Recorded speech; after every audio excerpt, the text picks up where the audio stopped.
Hello, I'm Ian. And I am Sam. And we welcome you to the latest episode of Such a Ranker, the show where we take 5, not 7, completely random films and try to rank them from worst to best. What could possibly go wrong? Sam, what are the films on our list for this episode? Well, Ian, they're varied.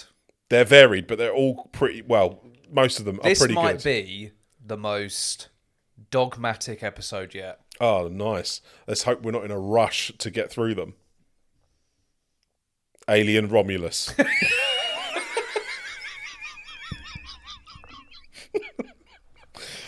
Oh, dear. I need a list. Oh, we do need a list. Oh, anyway, but no, the films... Oh, yeah, that's fair. Actually, at this current moment in time, you're massively ill-equipped to actually read out the films. Yeah, that's why so I froze. this week, we've got Rush from 2013, directed by Ron Howard, famous F1 movie, James Hunt, Niki Lauda. Yep, pretty good. Then we're going to move on to... well, we'll get into the ins and outs of it. Okay. Then we're going to follow that up by talking about Dogma from 1999.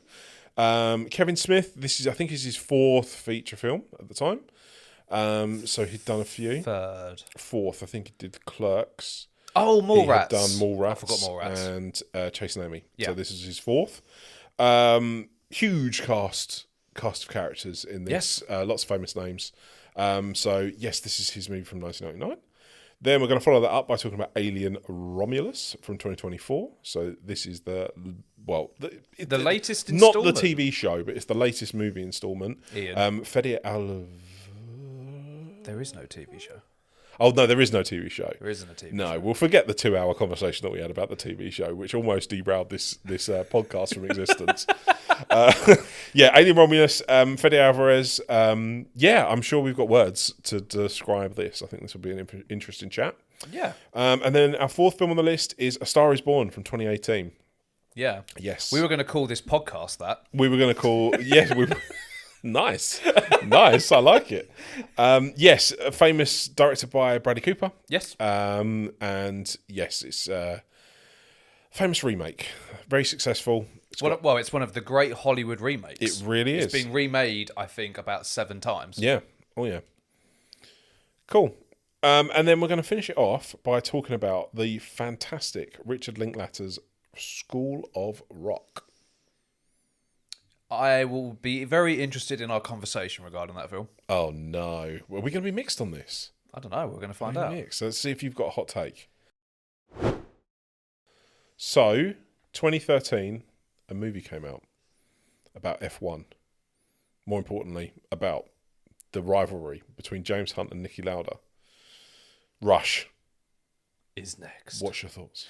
I love Rush. I'm so pleased you said that. I absolutely adore this movie. Oh, did you think I would have a mixed feeling? I feel like, well, you're a bit of a contrarian. Am I? Yeah. No, Rush is my favourite film about cars. Absolutely. It's one of my favourite films about rivalry. Well, it's the most famous film. It's the best movie about cars that's not about cars. Yes. Yes. Yeah, it's a bit like the film Cars. Yes. So this film, this is one of the films that it shouldn't work. It's directed by Ron Howard, an American, famously don't understand Formula One. You've got Chris Hemsworth, a hench for Chris Hemsworth, playing James Hunt. Yeah. And then you've got Daniel Bruhl, who I think at this stage was most famous for playing the German actor in Inglourious Basterds. Yep. You've got all this. You've got them tackling a Formula One championship from 1976. Yep. Again, where's like the big interest in that? Yep. And for some reason, it just works. Everything about this works. Every scene, every line is pitched perfectly. It is such a good movie. I think this might be Ron Howard's best film. Oh Christ! It's my favourite Ron Howard film. Yeah. I don't think it's as good as Apollo 13. I think this is better than that. Do you? I think everything is written so well, and it's to the point where obviously he didn't write it, but Ron Howard has directed this in such a way that everybody has such a fantastic character arc, and everyone you think is the hero is somewhat the villain. Everyone stands on this line, and it just respects the rivalry so much that everything else is just a side character in that rivalry. Yeah. The ending you could arguably say is a little bit twee. like where they meet up in the air hangar. Oh, I loved that. But I think that is the crux of the movie. Yeah. I think this is absolutely it's the final brick in the house that is Rush. Yeah. It's so bloody good. And it's so lovely that they continue Bruhl's narration over the top of it, because then it cuts to shots of him, the real life Niki Lauda, and there's some really profound things that he says. For a film that's very dialogue heavy for Bruhl, right? It could come across as a little bit kind of arrogant in a way, but those final lines that he delivers about James Hunt and his thoughts towards James Hunt and so on and so forth is so beautifully written, and it's so beautifully conveyed. It's just an amazing movie. It's so good. It's a beautiful representation about how sport can kind of bring completely different personalities and just make them advance the sport in such a way. Yeah. And it's happened since the dawn of sport, really, where you have someone comes along and they're brilliant, and then someone else comes along who are equally brilliant, and they get the best out of each other. Yeah. Like James Hunt would never have won without Niki Lauda. Yeah. Niki Lauda might have won without James Hunt, but Niki Lauda wouldn't have been so well known without James Hunt. Yeah. I think Daniel Bruhl's performance is possibly one of the greatest depictions of a real person ever. Yeah. I mean, I went into the film not knowing anything about it. Same. Which I think really helps, because it really adds to the drama of... Because it's also a rags to riches story. Yeah, really. For both of them. It's like they're humble-ish Well, I say beginnings. humble. I mean, Ish. technically, Daniel Bruhl's character did buy his way in. Emphasis on the ish. Yes, absolutely. Yeah. All right, fair enough. It's a Ferrari. It's a shitbox. I still think the best line in it is the whole, remember the name, James Hunt, rhymes with... I'll let the audience kind of finish that off. But Rhymes with see you next Tuesday. Yeah. Oh, yes. Well, yeah, it's got twists and turns. It's got everything you want. Hans Zimmer's score is absolutely extraordinary. Not only that, but I mean, the actual music that they use in this is brilliant. But Hans Zimmer's score is so good, and it goes so well with the movie. Honestly, Rush is just... when I watch that film again and I watch it back, it makes me think, do you know what? I could probably put that in my top 20 best films of all time. I love it so much. And I think it's an unusual role for Hemsworth as well. I would say I couldn't think of a better sports biopic that I like. Yeah. Mike Bassett, England manager. Moneyball. Does Moneyball count as a sports biopic? I suppose it does. It's not as adrenaline fueled. But you like both characters, but again, in very different ways. Yeah. You kind of feel sorry for both of them at times, particularly James Hunt at the end when you kind of know what happened to him in real life. That's what I was saying. It's so brilliantly reflected on by Daniel Bruhl's narration. I think Daniel Bruhl, I don't think he got nominated for an Oscar, but he should have been for that film. And Chris Hemsworth, he gets a lot of flack. I think he's great in this film. He's probably miscast because he's just too big. See, I think but he needed to have that swagger of a man who could go on a plane and sleep with anyone. You know? He needed to have that swagger about him, and I do think that this is Chris Hemsworth's best performance outside of Thor Ragnarok. Oh, did you not see the new Furiosa film? No. Oh, he's great in that. Oh, okay. He's fantastic. Yeah. Really? Yeah, he's the standout. I like him in Cabin in the Woods. He's the standout actor. Obviously, all the Mad Max films are about George Miller. Yeah. He kind of is it's all about him and his style. But Chris Hemsworth is great. A real win for Ron Howard, and Ron Howard's obviously incredibly famous.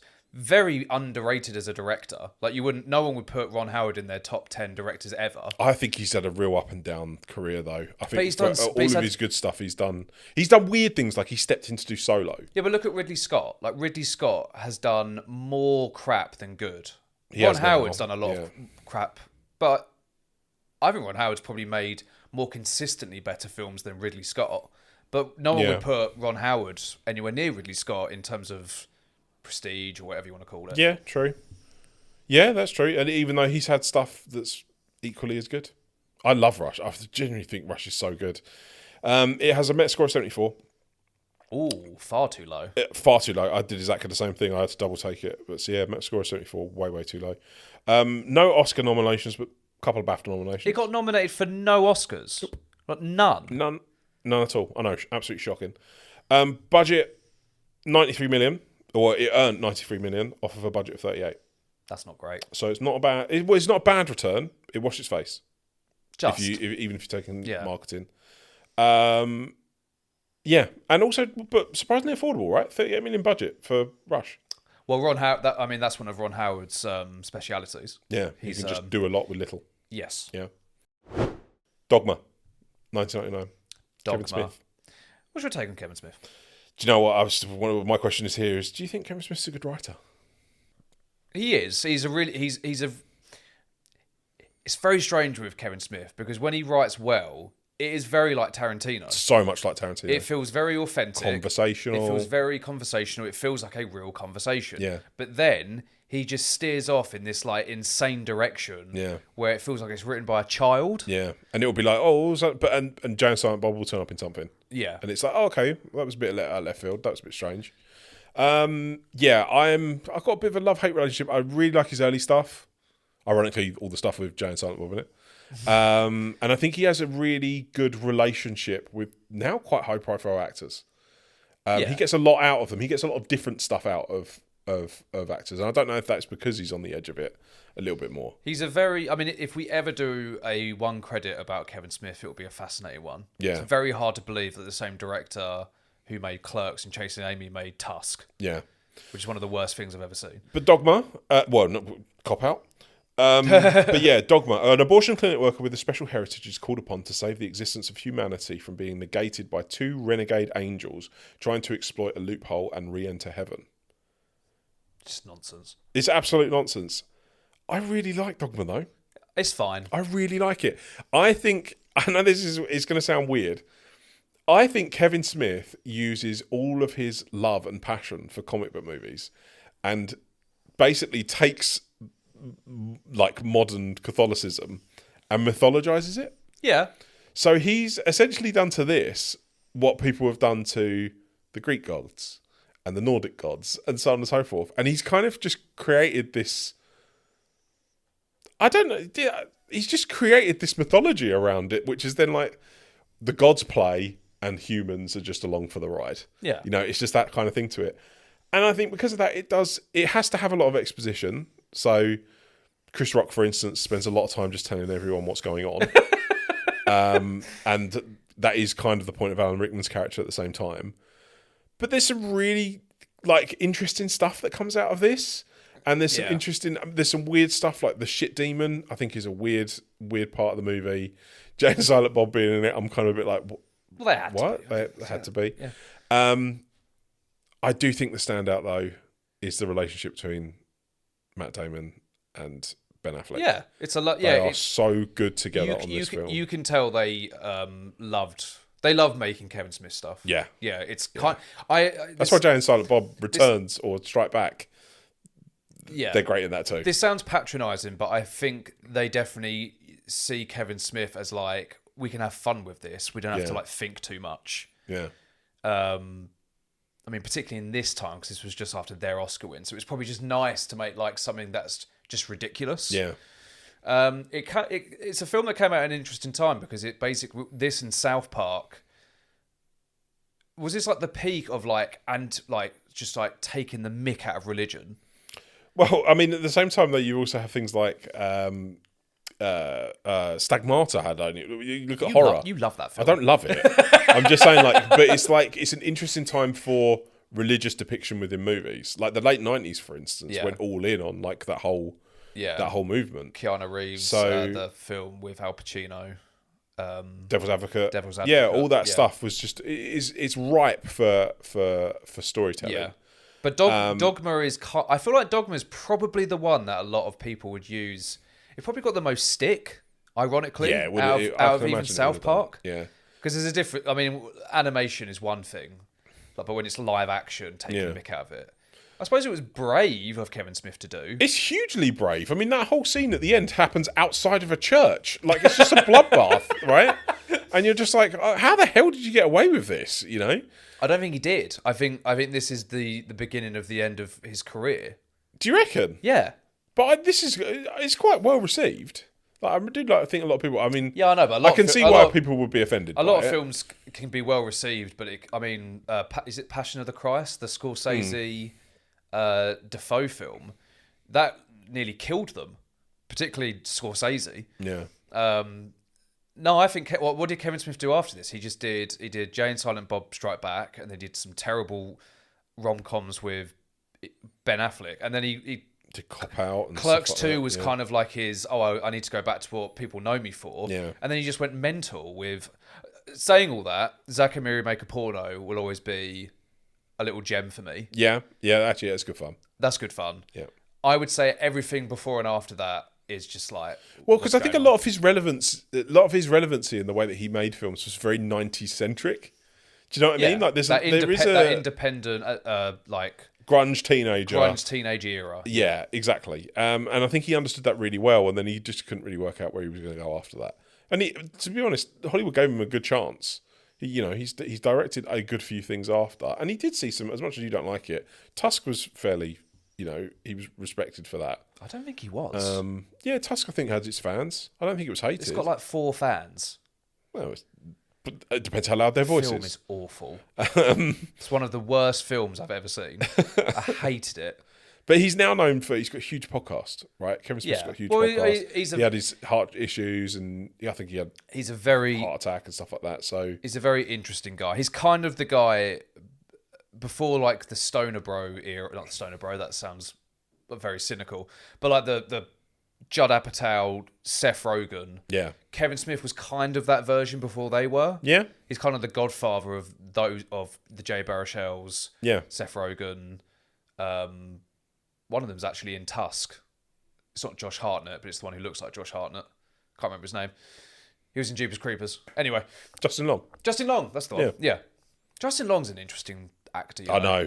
So interesting. Considering as well, again, turns up in Weapons. Like Jeepers Yeah. Creepers, He's mates with Dodgeball, must be Kreger, right? Barbarian, Weapons. Tusk. So random. Yeah, so random. But anyway, going back to Kevin Smith, I think Dogma is fine. Probably, is it bordering on pretentious? No, I wouldn't necessarily say so. I can see why people would. It's a different lens now watching it back in 2026 because you've seen that type of film exists now. Like mythology, we've mythologized like Marvel and stuff like that. Like this stuff's all regular. So when you go back to Dogma or something like that now, it's a bit like, yeah. Like, I can see how you've done that. Like, it's just that whole idea of, again, God's play while humans just kind of are along for the ride. Met score of 62. No noms. 30 million off a 10 million budget. I did quite well then. Yeah. 62 is generous. I'm actually stunned by I that. watched this on VHS. This is the first time I watched this. I watched this in a double feature with Blair Witch Project. Oh, that's quite cool, to be fair. Yeah. God, you're old. I know. Alien Romulus. The sequel to Dogma. 2024. Directors Fede Alvarez. He came off the back of Evil Dead, Don't Breathe, Girl in a Spider's Web. Sequel of a sequel of a sequel of a sequel to the Alien Man franchise. Well, it's actually what they call an interquel. Is that what they call it? That's what they called it. Interquel. While scavenging the deep ends of derelict space station, a group of young space colonists come face to face with the most terrifying life form in the universe. Universe? Does it actually say that in the premise? Well, that's what IMDb says. Oh, the universe is very interesting. It's a weird way to describe another Ridley Scott script. That was an awful joke. I'm so sorry. Anyway, no. Yes, Alien Romulus. What do you think? I enjoyed it a lot. I couldn't quite gravitate towards the horrible opinions people had of it, where they said it was terrible because of certain lines and certainly certain sequences with a certain character or a version of that character. Mm-hmm. I thought it was good fun. It is kind of like the Force Awakens of the Alien franchise. I can understand. That gives it way too much praise. Do you think? I love Force Awakens, so that gives it way too much praise. But I think I enjoyed it for what it was. I wouldn't rank it anywhere. I wouldn't rank it anywhere near Alien and Aliens, but I also would probably say it's the third best. It's not the most. It's not the third most interesting Alien film, but it's the third best. Okay. What's your take? I think it's a really interesting and good, solid first half. Possibly even first third. Do you not like the ending? No, I loved think the ending. I think the ending is tagged on from another draft of the script, because I think that for everything that Alien Romulus does right, the stuff it does wrong is when it gets too into the weeds of the lore that they're trying to force upon the Alien franchise. Oh, what, the goo? The goo, the Prometheus stuff, like the whole idea of like the high life form and the predator angle of it, and all of that stuff. I think that is it's got too much weight to it now. There's just too many sequels that go into too much stuff. Yeah, that then it just bogs down the Alien film from being an Alien film. Yeah. Well, so I think the first third, I think they do a really good job at getting like a ragtag group that work for Weyland-Yutani and just trying to get them off this planet, get to freedom. The stuff that isn't successful and the stuff that I didn't find too great is when they try to make it a blend of Alien into Aliens. I think I'm probably going to contradict myself here because I do really like the corridor of xenomorph acid. I think that's a really cool like set piece. I think it works really well. But I think when they try and make it more action-y, I think is when it lets the film down, because they do such hard work to try and convince you that these are ships that were around during Ripley's time. Yeah, so the sets are so good, and the sense of the area, the Romulus as a ship, and like kind of the life around the Romulus. The atmosphere is fantastic. Is great. Then, do you think Fede Alvarez just couldn't help but play with his toys? I think if it was up to Fede Alvarez, he would have spent more time in the horror genre than he does. Oh, do you think Ridley Scott was poking his nose? I wonder if there was too much action that was put into it, and I think that's where it lets go. As I mentioned, I really don't like the third act, or even not necessarily the third act, but the last half hour. You don't like any of the stuff with the Xenomorph 2.0. Yeah, should we say no? Can't stand it. That's interesting. I think it's so tacked on to what otherwise would be a really cool... I kind of like that moment, those few seconds where you see the Xenomorph 2.0 and you hear nothing. I mean, it was one of the most effective, like, holy shit moments that we've had in ages at the cinema. See, I saw it in IMAX, so I was probably more immersed than. How did you watch it? At home. At home. Yeah. Okay. There is too much eye-rolling dialogue where it's just basically like, oh, we need to have a line in from this film. This is what I'm saying. Is it gets way too invested in trying to. We don't need Ian Holm or Holm. Definitely don't. I've even got that written down. I'm like, Ian Holm is distracting. He's not, but he's so important to the plot. And to understand like the movements. He's the villain. And exactly. Exactly. And the whole way through, you're just sitting there going, "Well, you're so integral to this, but you're so distracting." But like Lance Henriksen is still alive, and he's a messed up android in the film. Yeah. It's not Ash. I can't remember his name. It's the same model. Yeah. But it's Ian Holm. It looks like Ian Holm. You could have got away with Fassbender. You could have done any of that. I mean, again, I don't want to sound like a canon freak, but it wouldn't have worked. I think you could have just gotten away with just another android. I agree. I don't think it was necessary. You could have just had a need different actor. Yeah. But they wanted to. As I say, I think Fede Alvarez just wanted to play with too many of his toys, and I need to get this in. I need to get that in. Yeah. I think some of it was great. I mean, the pulse rifles are fine. A lot of people moaned about that. There's some lines where it is literally just from like another film. The android who is played by, I can't remember his name, but he was in The Long Walk. He's also in Rye Lane, which you have to see. I thought it's an hour and 15 minutes romantic comedy. Well, like romantic drama. You have to see Rye Lane. I thought it was brilliant. I thought it was a fantastic. He's really good. I think the performances are great. I think it's a really good cast. It's a good, nice ragtag. Apart from the guy who clearly sounds like he's from Essex, London, Kent. Yeah. He's the most annoying part of the film, but they wipe him out early, so it's fine. Yeah, but there's a lot of neat new things. Like you find out how a xenomorph basically grows very quickly. It just goes into a cocoon. I thought they got all the scary bits really well. The atmosphere is great. It's Fede Alvarez. Like, But everything that he's going to do is horror inflected, and that's the stuff that's done really well. Yeah, But I just think the stuff that's not successful in is those other bits. yeah. But where would you put it in the whole series? I think is the it so world building integral? that it does, it does really well. Because I think it is very standalone. Like Yeah. it doesn't have to exist within the Alien franchise. But that's exactly how I feel most Alien movies should be anyway. For it to have so much like bolted on stuff as it was, I Yeah. think is too much. Yeah, I like the idea that you don't have to explain all this stuff away. Like realistically, the information that you need to know is this is a better version of.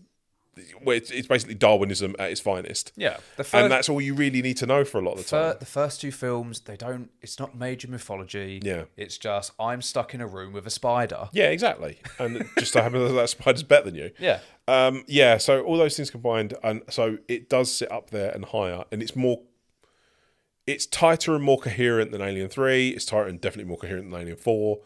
Again, I don't mind Prometheus, but it is another completely different film. Covenant is just a bit of a mess. shite. It's the worst of the. This is the one of all of the sequels that has come closest to Ridley Scott's Alien. It just in terms of scope and feeling and all of those things combined. I think Fede Alvarez does a really good job at that. I think Alien 3 goes. Alien 3 is probably the closest to being like a real poor imitation. Yeah, because of that, just- it also feels like a 90s grunge version of Alien. Do you know what I mean? Like, it just is. But yeah. Yeah. Anyway, it's Metascore 64. It did get a nomination for visual effects, Which is hilarious because. considering that Rush got nothing. Well, no, considering that when you think of Alien Romulus, the visual effects, you just think of how bad Ian Holm looked Yeah. in the cinematic version. They have actually, I mean, I don't defend this at all, but Disney Plus, they've massively upped it and it does look okay now. But It's it gone still from, looks like- weird. It's still like he yeah. talks, but then all of a sudden his lips he's basically his face moves about 3/4 of the way up his head.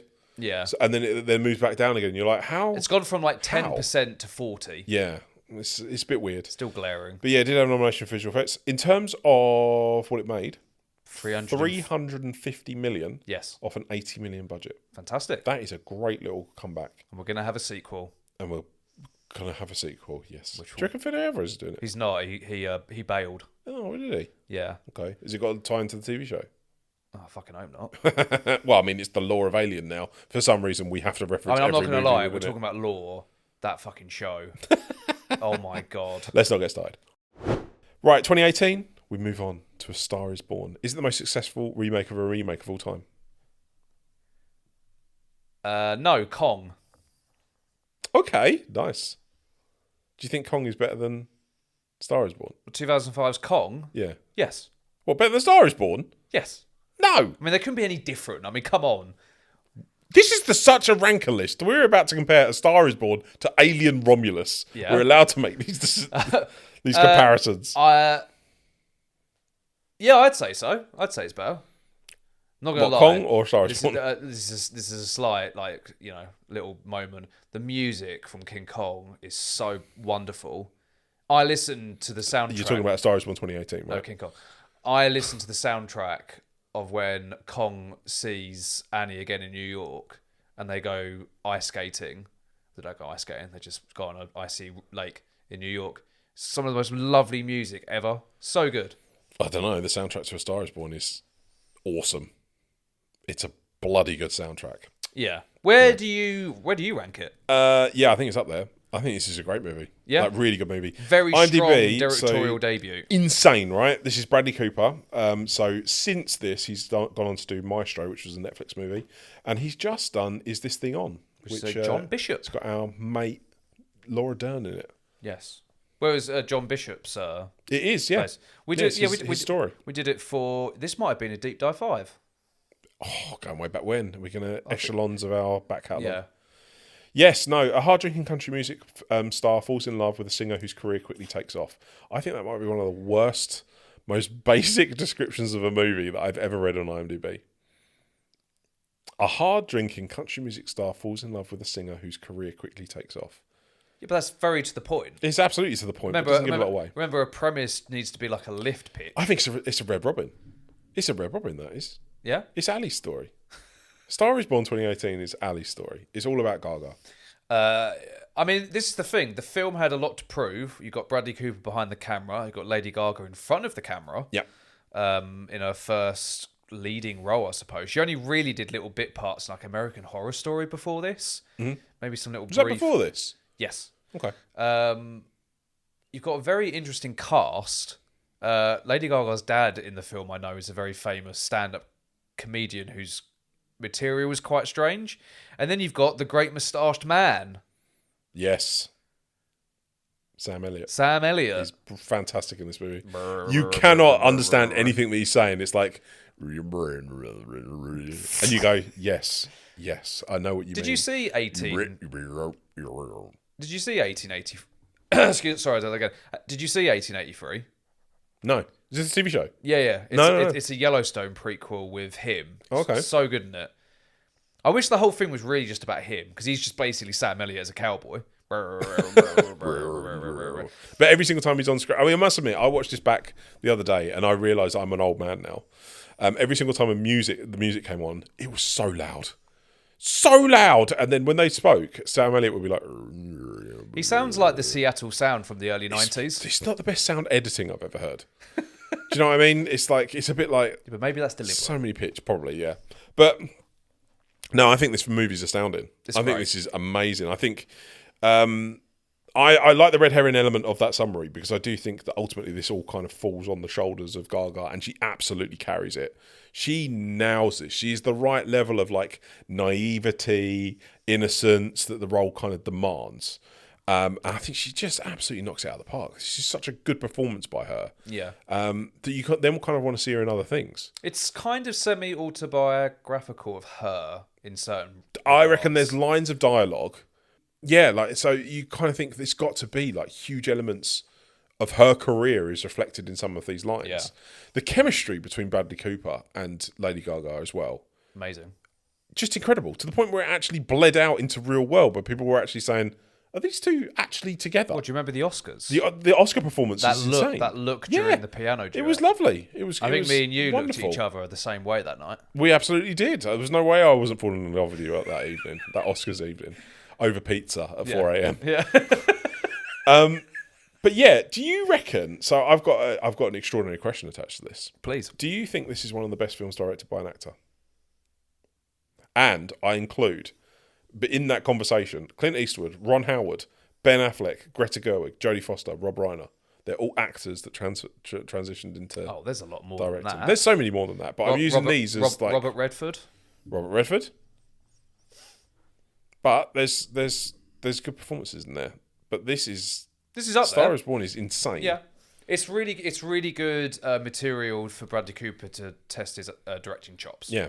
Did you know that Clint Eastwood was originally attached to this?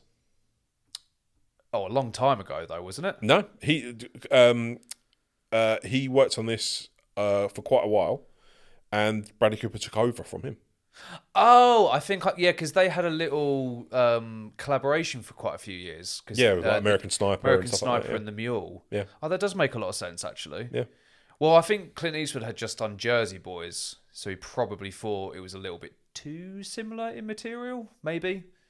Would have been a good. I would have quite liked to have seen that though. I can't really imagine Clint Eastwood doing that, because I just feel like he wouldn't want to touch like a.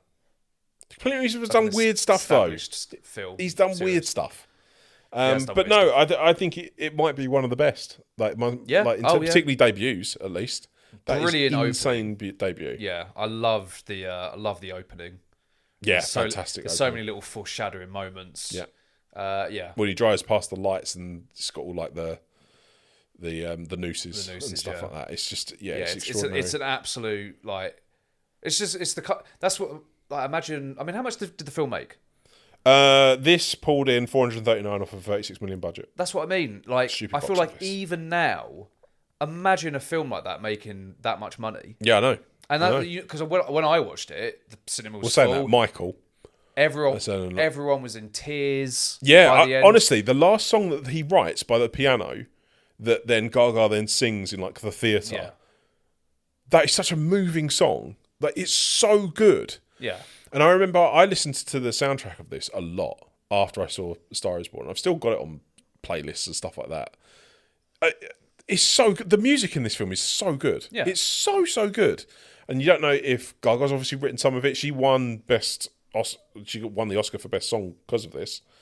So she must have had a hand in some of the music. Bradley Cooper definitely wrote some of the music. Yeah. But just that lovely little piano that he does towards the end of the movie. He's just come out of rehab. And he's just getting kind of inspiration again to write something. He sits at the piano and he just plays it before then. This is kind of 20, 25 minutes before then Gaga then sings it. It's so moving. And I must admit, I think it's got one of the best... I can't remember exactly what they call it, but it's called almost like an edit. It's like a cut. It's a cut between two scenes. Yeah. And it's in the final song where Gaga's singing, really in this theatre, she's proper giving it. And it cuts then to Bradley Cooper at the piano singing it. Yeah, kind of teaching. And it's so haunting. Yeah. It's so haunting that's the point then where the whole audience just completely bursts into tears. Yeah. It's such a good movie. Yeah. Such a good movie. Yeah. Annoyingly good movie. It's like Rush, it's like a big surprise success in like every way. Yeah. Metascore of 88. And are you ready for these nominations? So, best song, Gaga actually won it. Sound mixing, nom. Best picture nom. Male and female lead noms. Supporting actor nom. Adapted screenplay nom. Cinematography nom. Was this film robbed? So no actors won, not even Sam Elliott. The only winner was best song for Gaga. I have to remember who else. What was this? The was Bohemian Rhapsody? So year? this was against Green Book, Black Klansman, Black Panther, Bohemian Rhapsody, Roma, The Favourite, and Vice. I really like Green Book. I'm like such in the minority Yeah. with that. I saw that in the cinema on my own, and I thought this feels like a more sort of like serious version of Dumb and Dumber. Oh, The Favourite's tricky. The Favourite has no rewatchability though. It's one of those kind of films where it's one and done. Did you ever watch Roma? I hated it. That got a lot. There was just a lot of slow pans. I called it The Panning Man. Yeah. I hated that film. But yeah, so I think it is robbed, particularly in retrospect. I think Bradley Cooper, best director. Yeah, I think he should have won. Yeah, off the top of my head. Yeah, he did something extraordinary with this, considering it was a remake of a remake of a remake. Yeah, or remake of a remake. Yeah, I mean, like, it's crazy. But yeah, budget 439 off 36 million budget. That is a success in every metric. So the last film on our list is School of Rock 2003. I'm worried about this one now. Ever since the opening, where you said I think we're going to have hot takes on this. Let's start off with the spiel, right? So Richard Linklater did this. He's known for the Before series, Boyhood, Dazed and Confused. This kind of sits before Boyhood and after Dazed and Confused in the Before series. Well, everything sits in between the Before series, I suppose.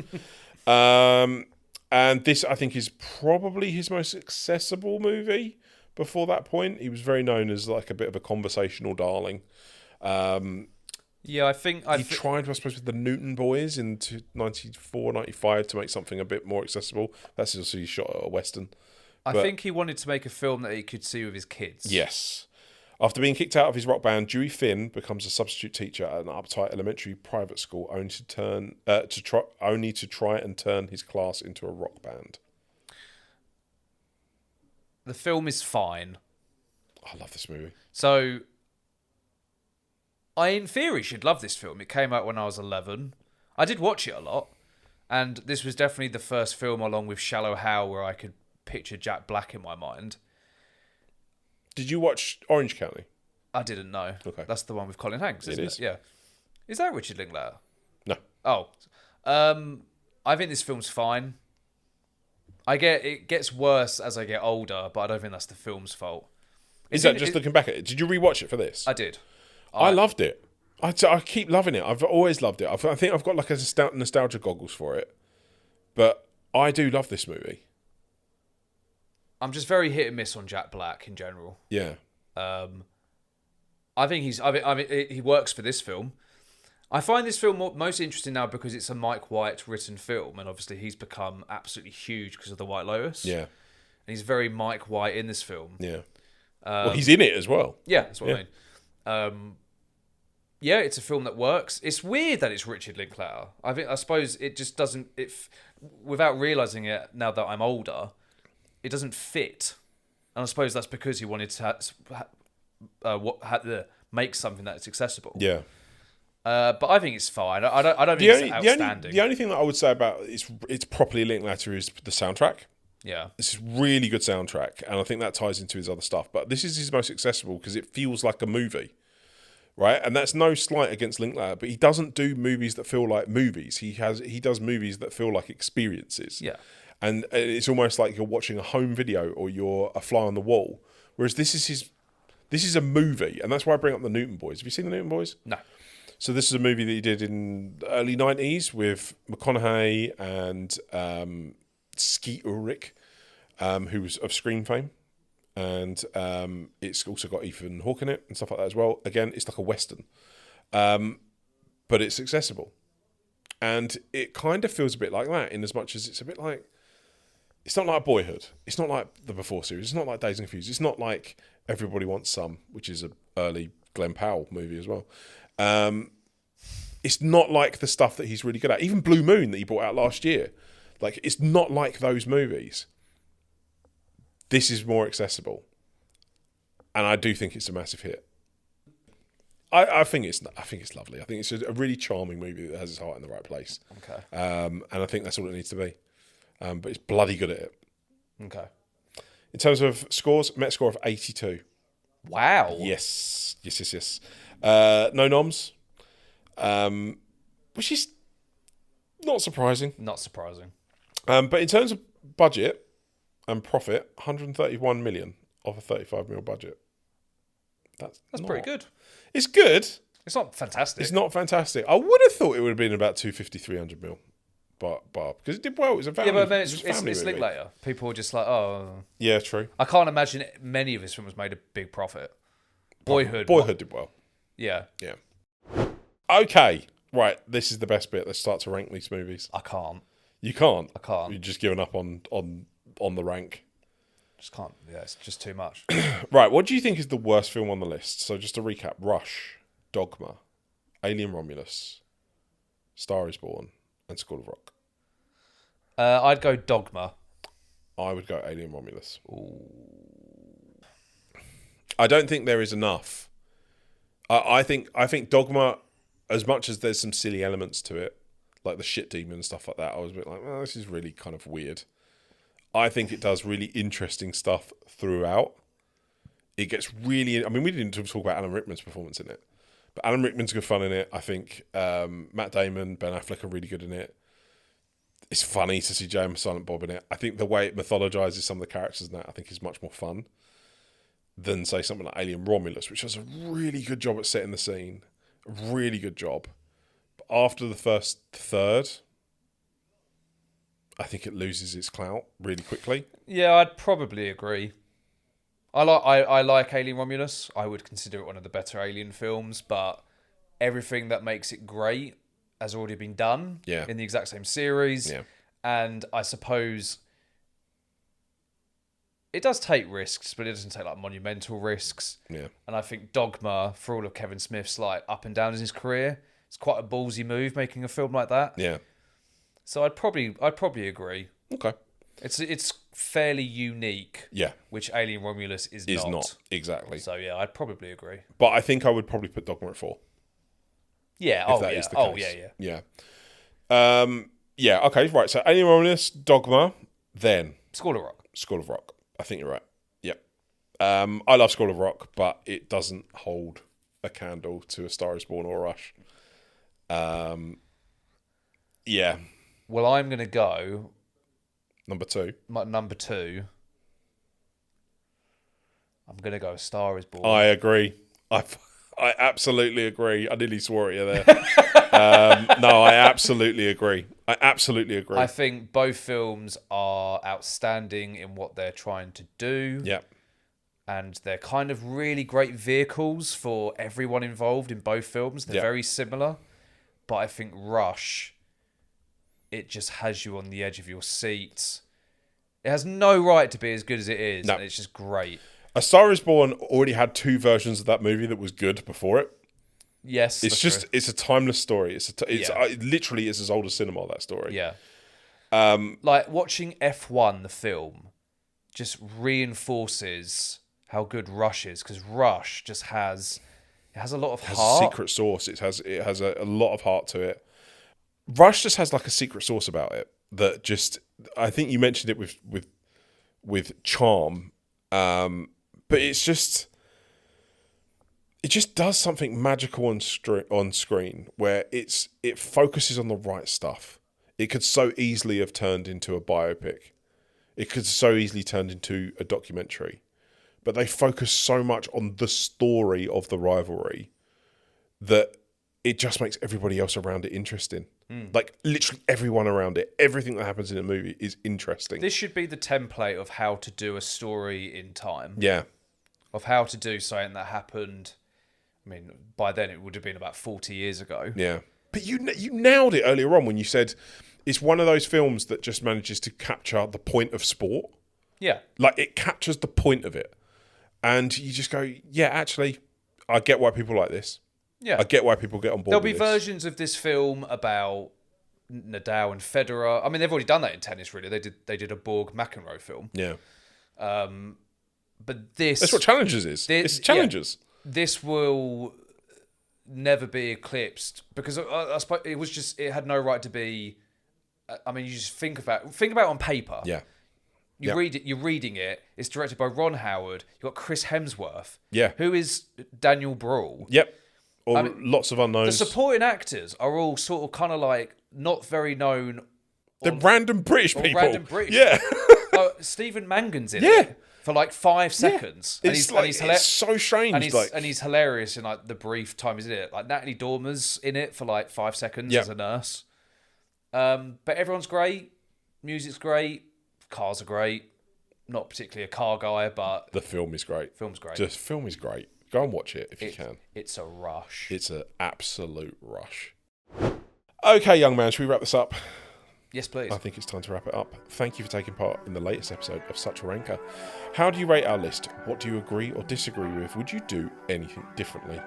We would love to hear your opinions, so please take some time to give us a comment below. Give us a like, subscribe. We're on Instagram now, so give us a follow if you can. But in the meantime, take care, and we'll see you soon. Bye-bye.